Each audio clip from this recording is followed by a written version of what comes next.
আসসালামু আলাইকুম। আপনারা যে যেখান থেকে আমার ভিডিওটা দেখছেন, আপনাদের সকলের প্রতি রইল আমার পক্ষ থেকে দোয়া আর ভালোবাসা। আপনারা ভালোবাসা না দিলে তো আমি কখনোই ভিডিও করতামও না এবং জানতামও না ইউটিউব কী জিনিস। আর ইউটিউবে শুধু দেখেই গিয়েছি। যতদিন যাবৎ অ্যান্ড্রয়েড ফোন বাংলাদেশে এসেছে শুধু ইউটিউব চালিয়েছি, কিন্তু আমি চিন্তাও করিনি যে ভিডিও দেওয়া যাবে বা আমি নিজে দিতে পারবো।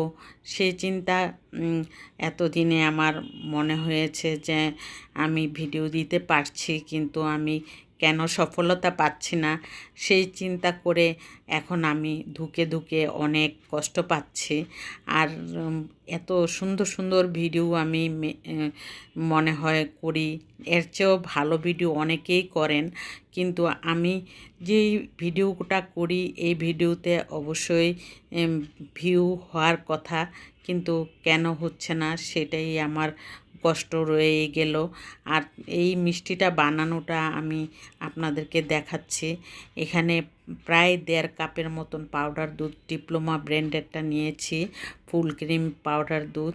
তারপরে আমি এখানে 1/2 কাপ ময়দা দিয়ে দিচ্ছি। 1/2 কাপ ময়দার সাথে আমি 1/2 চা চামচ বেকিং পাউডার দিয়েছি। আর বেকিং পাউডার দেওয়ার পর একটু লবণ দিয়েছি 1 চিমটি। তারপরে 2 চা চামচ ভরে ভরে কিন্তু আমি ঘি দিয়ে মাখিয়ে নিচ্ছি। ঘি দিয়ে মাখিয়ে নেওয়ার পর আমি একটু রেডম্যানের ফুড কালার যে আছে কেক বানানোর, সেই কালারটা আমার ঘরে সব সময় থাকে, কারণ আমি কেকও বানিয়ে থাকি ঘরের অকেশানের জন্য। আর সেই চিন্তা করে এই রেডম্যানের রেড ফুড কালারটা আমি দিয়ে দিলাম। দিয়ে দেওয়ার পর আমি এখানে ডিম দিয়ে দিব। ডিম আমি 2টা ডিম ফেটিয়ে নিয়েছি। এখানে একটা ডিমের থেকেও বেশি আছে। তারপরে আরেকটা ডিম আমি রেখেছি পাশে, তারপর লাগলে আমি দিব, কিন্তু লেগেছে ঠিকই। তারপর আমি দিয়ে দিলাম আর একটু ডিম।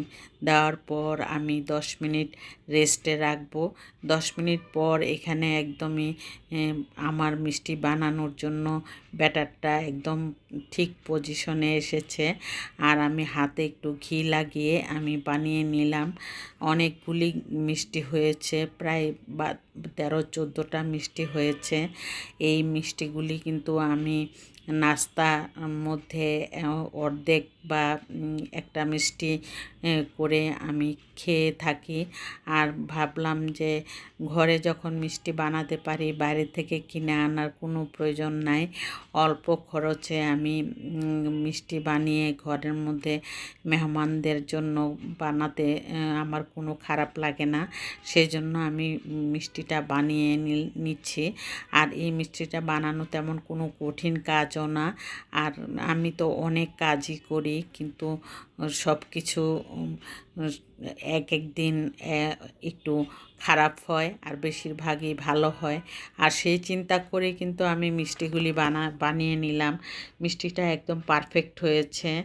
তারপর আমি মিষ্টিগুলি একদম হাত ডুবানো যায় এমন তেলের মধ্যে আমি ডুবিয়ে দিলাম। হাত মিষ্টিগুলি দিয়ে দিলাম। মিষ্টিগুলি দেওয়ার পর আস্তে আস্তে করে বুদবুদ করে উপরে উঠতে থাকবে, তারপর মিষ্টিগুলি আস্তে আস্তে হতে থাকবে। এটাই মিষ্টি বানানোর একদম সহজ কৌশল। আর এই কৌশলে আপনারা যদি যারা বানাননি জীবনেও, তারাও বানাতে পারবেন। আর সেই জন্যই আমি আপনাদের সামনে তুলে ধরেছি। আর দেখুন মিষ্টিগুলি উপরে উঠতে লাগলো, ভেসে উঠতে লাগলো। আর এই ভেসে ওঠার পর কিন্তু আমি একটু নাড়াচাড়া দিয়ে দিলাম, যে ফেনা হয়ে আস্তে আস্তে অনেক ক্ষণ আস্তে আস্তেই রাখার পর এক পর্যায়ে কালার এসে গেছে। সেই জন্য ভাবলাম যে নামিয়ে একটু নর্মাল করে নিতে হবে। নর্মাল বলতে বেশি ঠান্ডা না। আর এখানে আমি 2 কাপ চিনির সাথে 2 কাপ পানি দিয়ে আমি জাল করে নিলাম। এখন মিষ্টিগুলি ডুবিয়ে দিব। ডুবিয়ে আমি প্রায় 10 মিনিট আমি জাল করে নিব। 10 মিনিট জাল করে প্রায় 2-3 ঘন্টার জন্য রেস্টে রাখবো। তারপরে আমার মিষ্টিটা হয়ে গেল, আর আপনাদেরকে আমি ভিডিও করে দিয়ে দিলাম। আর সেই জন্য আমি ভাবলাম যে দুপুরে মিষ্টি বানিয়েছি ঠিকই, রান্নাও তো করতে হবে। তাড়াহুড়া করে আমি ছোট ইলিশ মাছ ছিল একটা, একটা না কয়েকটাই ছিল, কিন্তু একটা রান্না করলেই হয়ে যাবে। আমার হাজব্যান্ড আর আমি খাই, আরও আমার মেয়ে দুইটা একদমই গরুর মাংস আর চিকেন ছাড়া কিছুই খেতে চায় না। আর সেজন্য ওদের জন্য গরুর মাংস রান্না করেছিলাম গতকালকে, ওইটা রয়ে গেছে। আর এখানে কচুরমুখী দিয়ে আমি এই ছোটো ইলিশ মাছগুলি কিন্তু অনেক ভালো লাগে। আর খালি কিন্তু খাওয়া যায় না ছোটো ইলিশ, বড় ইলিশ খালি খাওয়া যায়। আর ছোট ডিমওয়ালা ইলিশগুলি আমি এখানে কচুরমুখী দিয়ে রান্না করছি। আর এটা কিন্তু অনেক মজা হয়েছে। এই তরকারিটা একটু ঝোল ঝোলভাবে আমি নামিয়ে নিব, ঝোল ঝোল থাকা অবস্থায়। আর বাজার থেকে আমার হাজব্যান্ড কিছু সবজি নিয়ে আসলো। ভাবলাম যে সবজিগুলি এত সুন্দর, আপনাদের সামনে ভিডিও না করে পারলাম না। আর গাজরগুলি দেখে তো আমার লোভই লাগছিল। আর এখানে অনেক কিছু এনেছে, এগুলি এখন ফ্রিজে রাখবো, আগামীকালকে রান্না করব এগুলি দিয়ে।